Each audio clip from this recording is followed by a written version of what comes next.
മാന്യ പ്രേക്ഷകർക്ക് എൻ്റെ പ്രണാമം. വളരെ ലളിതമായ കുറേ കാര്യങ്ങൾ ഒരു വികാരവും വിചാരവും ഇല്ലാതെ പറയുന്നതല്ല. കുറേ വികാരങ്ങളും കുറേ വിചാരങ്ങളും ചേർത്ത് പറയുകയാണ്. ഇന്നലെ ഈ പ്രഭാഷണം റെക്കോർഡ് ചെയ്യുന്ന ദിവസത്തിന് മുമ്പിലത്തെ ദിവസം ജൂലൈ മാസം 6-ാം തീയതി എന്നെ ഒരു വ്യക്തി ബീഹാറിൽ നിന്ന് വിളിച്ചിരുന്നു. ഒരു സൈക്കോളജിസ്റ്റാണ്. ആ സ്ത്രീ പറയുകയുണ്ടായി, കേരളത്തിൽ നിന്ന് വന്ന മലയാളികൾ ബീഹാറിലെ ട്രൈബൽ ഏരിയ മുഴുവനും കൺവെർട്ട് ചെയ്ത് കഴിഞ്ഞു, ക്രിസ്തു മതത്തിലേക്ക് കൺവെർട്ട് ചെയ്ത് കഴിഞ്ഞു എന്ന്. അവരിപ്പോ തൊടുപുഴയിൽ പ്രാക്ടീസ് ചെയ്യാണ്, ഒരു ക്ലിനിക്കൽ സൈക്കാട്രിസ്റ്റായിട്ട്. അവർ പറയാണ്, ഏത് തരത്തിലുള്ള ഹിന്ദുക്കളും മാനസികമായിട്ടുള്ള ഉത്തേജനത്തിനായിട്ട് അല്ലെങ്കിൽ നന്മയ്ക്ക് വേണ്ടിയിട്ട് വരുമ്പോൾ ഏതാണ്ട് മാനസികമായിട്ട് പ്രശ്നമുള്ള എല്ലാ വ്യക്തികളെയും ക്രിസ്ത്യൻ മിഷണറിമാർ കണ്ട്, നിങ്ങൾ ക്രിസ്തുമതത്തിലേക്ക് വരികയാണെങ്കിൽ ഭർത്താവിൻ്റെ കുടി മാറ്റിത്തരാം, നിങ്ങളുടെ അസുഖം മാറ്റിത്തരാം എന്ന് പറഞ്ഞ് കേരളമെമ്പാടും ഭാരതമെമ്പാടും നടക്കുന്നു. മെഡിക്കൽ കോളേജുകളിൽ, ഗവൺമെന്റ് മെഡിക്കൽ കോളേജിൽ പോലും ഓപ്പറേഷൻ തിയേറ്ററിലേക്ക് രോഗിയെ കൊണ്ടുപോകുമ്പോൾ അയാൾ ഹിന്ദു ആണെങ്കിൽ യേശുക്രിസ്തുവിൽ വിശ്വസിച്ചാൽ മാത്രമേ ഓപ്പറേഷൻ സക്സസ്ഫുൾ ആവുള്ളൂ എന്ന് പറയുന്നു. ഒരു വണ്ടി സ്റ്റാർട്ട് ചെയ്യുമ്പോൾ അത് സ്റ്റാർട്ടായില്ലെങ്കിൽ യേശുക്രിസ്തുവിനെ പ്രാർത്ഥിച്ചാൽ മാത്രമേ വണ്ടി സ്റ്റാർട്ട് ആവുള്ളൂ എന്ന് പറഞ്ഞ് കുട്ടികളെ പറ്റിക്കുന്നു. രാത്രി യേശുക്രിസ്തുവിന്റെ ചിത്രം നെഞ്ചത്ത് വെച്ച് കിടന്നാലേ ഫസ്റ്റ് റാങ്ക് കിട്ടുള്ളൂ എന്ന് പറയുന്നു.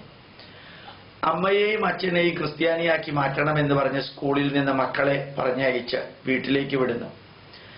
കൃഷ്ണനും രാമനും എല്ലാം കുറേയധികം പ്രശ്നമുള്ളവരാണെന്നും യേശുക്രിസ്തു മാത്രമാണ് മനുഷ്യന് വേണ്ടി മരിച്ചതെന്ന് പറയുന്നു. 4 വർഷങ്ങൾക്ക് മുമ്പ് അരുണാചൽ പ്രദേശിൽ പോയപ്പോൾ കണ്ടത് ഏതാണ്ട് 20,000 ക്രിസ്ത്യാനികളും 8 ലക്ഷം ഹിന്ദുക്കളുമാണ് അവിടെ ഉണ്ടായിരുന്നത്. അന്ന് ഏതാണ്ട് 8 ലക്ഷമായിരുന്നു അരുണാചൽ പ്രദേശിലെ ജനസംഖ്യ. ഇന്ന് അരുണാചൽ പ്രദേശിലെ ജനസംഖ്യ 8.5 ലക്ഷമാണ്. അതിൽ 8 ലക്ഷം ക്രിസ്ത്യാനികളും ബാക്കി ഹിന്ദുക്കളാണോ അല്ലയോ എന്ന് അറിയാത്തവരുമാണ്. മുഴുവനും കേരളത്തിൽ നിന്ന് പോയ മതപരിവർത്തന തൊഴിലാളികൾ കാശ് കൊടുത്തും ചതിച്ചുമാണ് അവരെ മതം മാറ്റിയത്. ഇന്ന് അമൃത്സറിലേക്ക് പോവേണ്ട സിഖുകാരുടെ അമ്പലത്തിലേക്ക്, അവിടെ സിഖുകാരുടെ വേഷത്തിൽ കുരിശിട്ട് അവിടെ മതപരിവർത്തനം നടത്തുന്നത് കണ്ടു. ജമ്മുവില് അസാധാരണമാം വിധം മതപരിവർത്തനം നടത്തുന്നു. ആസാമില് എവിടെയെല്ലാം മാർക്കറ്റുകളുണ്ടോ അതെല്ലാം ഗവൺമെന്റ് മാർക്കറ്റാണ്, പാവങ്ങളാണ് താമസിക്കുന്നത്. ഗവൺമെന്റ് മാർക്കറ്റിലെ കുറച്ച് സ്ഥലമെടുത്ത് അവിടെ എല്ലാം കുരിശി വെച്ചിരിക്കുന്നത് നിങ്ങൾക്ക് കാണാൻ സാധിക്കും. എല്ലാ അമ്പലത്തിന്റെ മുമ്പിലും ഭാരതത്തിൽ എല്ലായിടത്തും അമ്പലത്തിന്റെ തൊട്ടടുത്ത് ക്രിസ്ത്യൻ പള്ളി നിർമ്മിക്കുക, എന്നിട്ട് അമ്പലത്തിൽ പോകുന്നവരെ അങ്ങോട്ട് കൊണ്ടുവരിക. അതേപോലെ തന്നെ കർണാടകത്തിൽ നിന്ന് എന്നെ വിളിച്ചു പറഞ്ഞത്, ഓരോ ഹിന്ദുവും മതം മാറിക്കഴിഞ്ഞാൽ പണ്ട് പൂജിച്ചിരുന്ന ഹിന്ദു ദേവതമാരെ എന്താ ചെയ്യേണ്ടതെന്ന് ചോദിക്കുമ്പോൾ കേരളത്തിൽ നിന്ന ക്രിസ്ത്യൻ മിഷണറിമാർ പറയും അത്രേ, ആ ദൈവത്തെ എല്ലാം അമ്പലത്തിൽ കൊണ്ടുപോയിട്ട് മരത്തിൽ കെട്ടിത്തൂക്കാൻ. അത് 10,000 ഇപ്പൊ കർണാടകത്തിൽ കാണാൻ സാധിക്കും. വീട് വെക്കുന്ന രീതിയിൽ കൺവെർട്ട് ചെയ്യുന്നു. അമ്പലത്തിലെ പൂജാരിമാർക്ക് പോലും 5 ലക്ഷം രൂപ വാഗ്ദാനം ചെയ്തിട്ട് കൺവെർട്ട് ചെയ്യുന്നു. അതേപോലെ തന്നെ ഈ കന്യാകുമാരി ജില്ല ഇന്ന് കന്യാകുമാരി ജില്ല എന്നുള്ള രീതിയിലാക്കി വരുന്നു. അവിടെ പള്ളികൾ നിർമ്മിക്കുന്നത് നിരോധിച്ചിട്ടുണ്ടെങ്കിലും ഓരോ ദിവസവും വീടിന്റെ രൂപത്തിലാണ് പള്ളികൾ വരുന്നത്. വീടിന് പെർമിഷൻ മേടിച്ച് പള്ളികളാക്കി മാറ്റുക. മിക്കവാറും അവിടെ എല്ലാ അമ്പലത്തിന്റെയും അടുത്ത് പള്ളികൾ ഉണ്ടാക്കിയിട്ട് അമ്പലത്തിന് വേറെ പേരും പള്ളികൾക്ക് കോവിൽ എന്ന പേര് കൊടുക്കാം. എല്ലാ കപ്പേളകളിലും റോഡ് സൈഡിൽ നിരന്തര പ്രാർത്ഥന നടക്കുന്നു. ഓരോ മതപരിവർത്തന തൊഴിലാളി ആണുങ്ങൾക്ക് 440 രൂപയും പെണ്ണുങ്ങൾക്ക് 250 രൂപയും കൂലി കൊടുത്താ മതം മാറ്റുന്നത്. കമ്മീഷൻ വെച്ച് മതം മാറ്റുന്ന ഒരു കണ്ടീഷൻ പോലും ഇവിടെ എല്ലായിടത്തും കാണാം. ഒരാളെ മതം മാറ്റിയാൽ അതിനൊരു പ്രത്യേക എമൗണ്ട് ഉണ്ട്. ഞാൻ പണ്ട് പറയുകയുണ്ടായി, ഒരു ബ്രാഹ്മണനെ മതം മാറ്റിയാൽ 4 മുതൽ 5 ലക്ഷം രൂപ വരെയാണ്.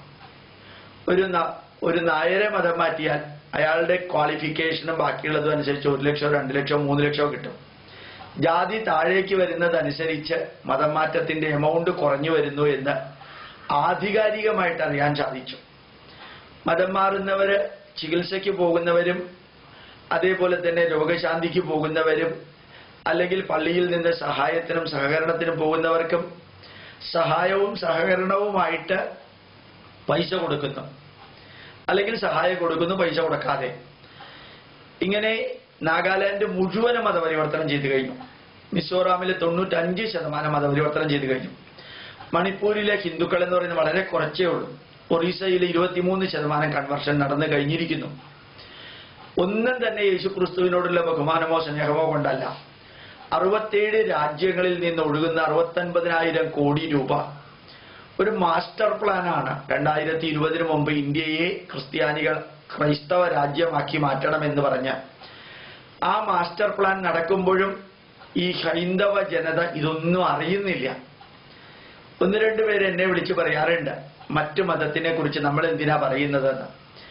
അവനവൻ ജീവിക്കുന്ന രാഷ്ട്രത്തില് മുഹമ്മദ് ഗസ്നിയും മുഹമ്മദ് ഗോറിയും തൈമൂറും ഖിൽജിയും ലോഡിയും ഔറംഗസീബും മഹാനായ എന്ന് തെറ്റിദ്ധരിപ്പിക്കപ്പെടുന്ന അക്ബറിനെ പോലെയുള്ള ക്രൂരന്മാര് ഈ നാട് ഭരിച്ചിട്ടും ഡച്ചുകാരും ഫ്രഞ്ചുകാരും പോർച്ചുഗീസുകാരും സെയിന്റ് ഫ്രാൻസിസ് സേവിയറിനെ പോലെയുള്ള നരാധമന്മാര് കൊലയാളികൾ അവരെല്ലാം ഈ നാടില് വാണരുളിയിട്ടും ഹിന്ദുധർമ്മത്തിന് ഇത്രയും അധികം ക്ഷതം നേടിയിട്ടില്ല. അവരെല്ലാം പുറത്തുനിന്ന് വന്നവരെ അകത്തുള്ളവരെ ആക്രമിച്ച് മതപരിവർത്തനം നടത്തുകയായിരുന്നു. നിർഭാഗ്യവശാൽ പണ്ട് ഹിന്ദുക്കളായിരുന്നവരാണ് ഇപ്പൊ ക്രിസ്ത്യാനികളായിട്ട് ഹിന്ദുക്കളെ മതം മാറ്റുന്നത്. അപ്പൊ ക്യാൻസർ രോഗം അകത്താണ്, ബോംബ് വെച്ചിരിക്കുന്നത് അകത്താണ്. ഇത്രയും കാലം പുറത്തുനിന്ന് അകത്തേക്ക് വന്നവരെ തടയാൻ ഭാരതത്തിന്റെ അറിവിന് സാധിച്ചിരുന്നു, നമ്മുടെ ജ്ഞാനത്തിന് സാധിച്ചിരുന്നു. ഇപ്പൊ അകത്തു നിന്നുള്ളവരെ പ്രലോഭിപ്പിച്ചും അതേപോലെ ഭീഷണിപ്പെടുത്തിയും ഭയപ്പെടുത്തിയും ഈ ബിഷപ്പുമാരുടെയും മെത്രാന്മാരുടെയും മറ്റുള്ളവരുടെയും നേതൃത്വത്തിൽ നടക്കുന്ന മതപരിവർത്തനത്തിന് നമ്മുടെ തന്നെ ആൾക്കാർ നമ്മളെ വഞ്ചിക്കാനും ചതിക്കാനും തുടങ്ങുന്ന ഒരവസ്ഥയാണ് 1947 ശേഷം ഉണ്ടായിട്ടുള്ളത്. ഒരു ഭരണാധികാരിയും അത് തിരിച്ചറിഞ്ഞിട്ടില്ല. ലവ് ജിഹാദ് എന്ന പേരിൽ ഒരു വശത്ത് നടക്കുമ്പോൾ അത് തനി ക്രൂരമായ ടെററിസത്തിലൂടെ പോകുമ്പോൾ ശരിക്കും നക്കിക്കൊല്ലുന്ന രീതിയിൽ ആരും അറിയാതെ ഒരു വാർത്തയും വരാതെ ശാന്തമായിക്കൊണ്ട് കാലിന്റെ ചുവട്ടിലെ മണ്ണ് മാറ്റുന്ന 40 ലക്ഷം ക്രിസ്ത്യാനികളാണ് ഉള്ളത് എന്ന് പറയുമ്പോൾ നിങ്ങൾക്ക് അത്ഭുതം തോന്നും. ഓരോ ക്രിസ്ത്യാനിയും അവന്റെ മതത്തിലേക്ക് ആളെ കൂട്ടാനാണ് ശ്രമിക്കുന്നത്. ഓരോ അച്ഛനും കന്യാസ്ത്രീയും ഏത് ക്രൂക്കന്റ് വഴിയിലൂടെയും ഹിന്ദുക്കളെ മതം മാറ്റാനാണ് ശ്രമിക്കുന്നത്. പരമമായ ലക്ഷ്യം ഭാരതത്തെ മുഴുവനും ഒരു ക്രിസ്ത്യൻ രാജ്യമാക്കി മാറ്റാം. ഇപ്പൊ ഇറ്റലിയിലെ പോപ്പിന്റെ സന്നിധിയിൽ പ്രവർത്തിക്കുന്നതിൽ 45% മലയാളികളാണ്. മറ്റ് വിദേശ രാജ്യങ്ങളിൽ നിന്നൊന്നും അവിടെ പ്രവർത്തിക്കാൻ ആരുമില്ല. കാരണം ക്രിസ്തുമതം ലോകത്തിന്റെ എല്ലാ മണ്ണിൽ നിന്നും തൂത്തെറിയപ്പെടുമ്പോൾ ഇന്ത്യക്കാരെ ഉപയോഗിച്ച് കേരളീയരെ ഉപയോഗിച്ച് ലോകത്തിൽ ക്രിസ്തുമതം നിലനിർത്താനുള്ള ഒരു ശ്രമമാണ്. അതിനിരയാവുന്നത് പാവപ്പെട്ടവരും അജ്ഞരും സഹായത്തിന് വേണ്ടി കൈനീട്ടുന്നവരും മറ്റ് ഗതിയില്ലാത്തവരും വിശക്കുന്നവരുമാണ്. അവരെ സഹായിക്കുന്നു എന്ന രീതിയിലാണ് മദർ തെരേസ ഉൾപ്പെടെ എല്ലാവരും മതം മാറ്റുന്നത്. ആ മതം മാറ്റുന്നതിന് നേതൃത്വം നൽകുന്നത് കേരളത്തിലുള്ള ക്രിസ്ത്യാനികളാണെന്നുള്ളതാണ് ഏറ്റവും ദുഃഖകരമായ വസ്തുത. അതുകൊണ്ട് ഭാരതത്തെ തിരിച്ച് സനാതന ധർമ്മത്തിന്റെ വേരിൽ ഉറപ്പിക്കേണ്ടതും കേരളീയരായ ഹിന്ദുക്കളുടെ ഉത്തരവാദിത്വമാണ്.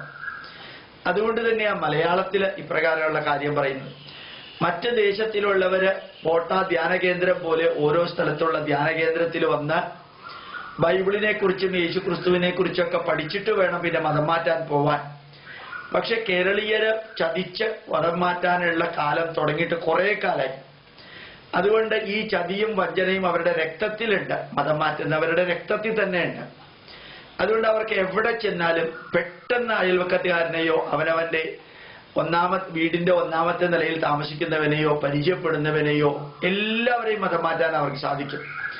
സഹായിച്ചിട്ടോ അല്ലെങ്കിൽ എതിർത്തിട്ടോ ഭീഷണിപ്പെടുത്തിയിട്ടോ ഭയപ്പെടുത്തിയിട്ടോ കൂട്ടത്തിൽ ചേർന്നിട്ടോ പള്ളിയിലേക്ക് കൊണ്ടുപോയിട്ടോ പ്രാർത്ഥിപ്പിച്ചിട്ടോ ഏതെല്ലാം വഴിയിലൂടെ മതം മാറ്റണമോ അതെല്ലാം ചെയ്യും. പള്ളിയിലൂടെ കള്ള് കൊടുക്കുകയും ചെയ്യും, കള്ളിനെതിരെ സമരം ചെയ്യുകയും ചെയ്യും. അതേപോലെ മതമൈത്രിക്ക് വേണ്ടി ഇവർ ജാഥ നടത്തുകയും ചെയ്യും. മതത്തിനകത്തിരുന്നു കൊണ്ട് ഹിന്ദുക്കളെ മുഴുവൻ കൺവെർട്ട് ചെയ്യുകയും ചെയ്യും. ഈ പുറത്ത് കാണുന്ന ക്രിസ്ത്യാനികളല്ല യഥാർത്ഥ ക്രിസ്ത്യാനികൾ. അകത്തൊരു ക്രിസ്ത്യാനിയുണ്ട്. ആ ക്രിസ്ത്യാനിക്ക് ഒറ്റ ലക്ഷ്യമേ ഉള്ളൂ. ലൂക്കോസിന്റെ സുവിശേഷം 6-ാം അധ്യായം 1 മുതൽ 13 വരെ, നീ എന്റെ സന്ദേശങ്ങൾ എല്ലാവരിലും എത്തിക്കുക, അവരെ സ്വീകരിച്ചാലും നിനക്ക് സ്വർഗരാജ്യം, സ്വീകരിച്ചില്ലെങ്കിലും നിനക്ക് സ്വർഗരാജ്യം എന്നും പറഞ്ഞുകൊണ്ട് യേശുക്രിസ്തുവിന്റെ ശരീരം ഗോതമ്പുണ്ടയായിട്ട് തീറ്റിച്ച്, യേശുക്രിസ്തുവിന്റെ രക്തം വീഞ്ഞായി കുടിപ്പിച്ച്, ഈ യേശുക്രിസ്തുവിനെ ആണിയടിച്ച് കൊന്ന കുരിശ് കഴുത്തിലിടിയിച്ച്, ആ ശവപ്പറമ്പാക്കി മാറ്റിയ പള്ളിയിൽ കൊണ്ടുപോയിട്ട് പ്രാർത്ഥിപ്പിച്ച്, എല്ലാം വിപരീതമായിട്ടുള്ള ഭാരതീയ ചിന്താധാരകളെ അവഹേളിച്ച്, അതേ സമയത്ത് ഭാരതീയ ചിന്താധാരകളിലുള്ള കൊടിമരവും കൽവിളക്കും നിലവിളക്കും തുലാഭാരവും വിഷുക്കണിയും അങ്ങനെ പറയെടുപ്പും ഉത്സവവും എല്ലാം ഹിന്ദുക്കളുടേതെടുത്ത് ഓരോ ദിവസവും ഓരോ ക്രിസ്ത്യാനിയും ജീവിക്കുന്നത് ചതിച്ചും വഞ്ചിച്ചും പറ്റിച്ചും ഹിന്ദുക്കളെ മതം മാറ്റാനാണ്. എത്ര പേരെ മതം മാറ്റുന്നോ അത്രയും അവൻ യഹോവയുടെ അടുത്താണ്. യഹോവ അതാ പറഞ്ഞിരിക്കുന്നത്, മറ്റ് ദൈവങ്ങളെ ആരാധിക്കുന്നവരുടെ അശേര വിഗ്രഹങ്ങൾ തകർക്കണം, അവരെ നീ വധിക്കണം, അവരെ എന്റെ വഴിയിലേക്ക് കൊണ്ടുവരണം. ഇതാണ് യഹോവയുടെ, അതാണ് അവർ ചെയ്യുന്നത്. അവർ പുതിയതായിട്ടൊന്നും ചെയ്യില്ല, ബൈബിളിൽ പറഞ്ഞിരിക്കുന്നത് തന്നെയാണ് ചെയ്യുന്നത്. നിങ്ങളും ബൈബിളൊന്ന് വായിക്കണം. അതിനകത്തുള്ള ഓരോ നിർദ്ദേശങ്ങള്, യമര്യ എന്നൊരു ഭാഗമുണ്ട്, അത് വായിച്ചാൽ നിങ്ങൾ കിടിലം കൊള്ളും. അതൊരു വേദഗ്രന്ഥമായിട്ട് പറഞ്ഞു നടക്കാൻ.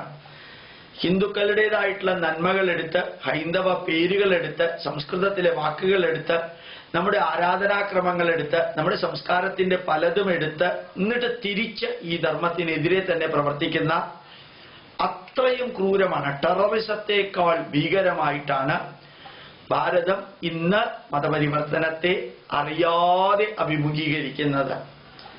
അതിന് മാറ്റം വരണമെങ്കിൽ NSSകാരായാലും SNDPക്കാരായാലും നിങ്ങൾ ഏത് മതത്തിൽപ്പെട്ട ഏത് വിഭാഗത്തിൽപ്പെട്ടവരാണെങ്കിലും നമ്മുടെ ധർമ്മത്തെക്കുറിച്ച് പഠിച്ച് ജ്ഞാനശക്തി നേടി, അതിനെ പ്രചരിപ്പിക്കാനുള്ള ക്രിയാശക്തി നേടി, അത് ഭക്തി യോഗത്തോടുകൂടി അത് ചെയ്യാൻ, ജ്ഞാനയോഗം, കർമ്മയോഗം, ഭക്തിയോഗം, ഭക്തിയോടുകൂടി നമ്മുടെ രാഷ്ട്രത്തോടും നമ്മുടെ ധർമ്മത്തോടുമുള്ള ഭക്തിയോടുകൂടിയും അത് ഇന്നു മുതൽക്ക് നിങ്ങൾക്ക് ചെയ്യാൻ സാധിക്കട്ടെ. ഈ നിർദ്ദേശം പ്രത്യേകിച്ചും കേരളത്തിന് പുറത്തുള്ള മലയാളികൾക്കുള്ളതാണ്. കാരണം അവർക്ക് അവിടെ മറ്റ് എൻഗേജ്മെന്റ് ഇല്ലാത്തതുകൊണ്ട് കുറേ സമയമുണ്ടാവും. കേരളത്തിലെ മലയാളികൾക്ക് സമയമില്ലെന്നല്ല, അവർ സമയമില്ലാത്ത പോലെ അഭിനയിക്കുന്നു. ഞാൻ നിങ്ങളോട് പറയുന്നു, നമ്മുടെ ധർമ്മത്തെ സംരക്ഷിക്കാൻ ഇനി ഒരു അവതാരം വരുമെന്ന് ധരിക്കരുത്. എത്രത്തോളം സാധിക്കുന്നോ അത്രയും ചെയ്യുക, തിരിച്ചൊന്നും പ്രതീക്ഷിക്കരുത്. രാഷ്ട്രായ സ്വാഹ രാഷ്ട്രായ ഇദം മമ. 10,000 വർഷത്തെ പാരമ്പര്യമുള്ള ഒരു സംസ്കാരം അകത്ത് നിന്ന് കേരള ക്രിസ്ത്യാനികളുടെ ഭീകരതയുടെ മുമ്പിൽ തലകുനിക്കരുത് എന്ന് മാത്രം നിങ്ങളെ അറിയിക്കാൻ ആഗ്രഹിക്കുന്നു. പ്രണാമം, നമസ്കാരം.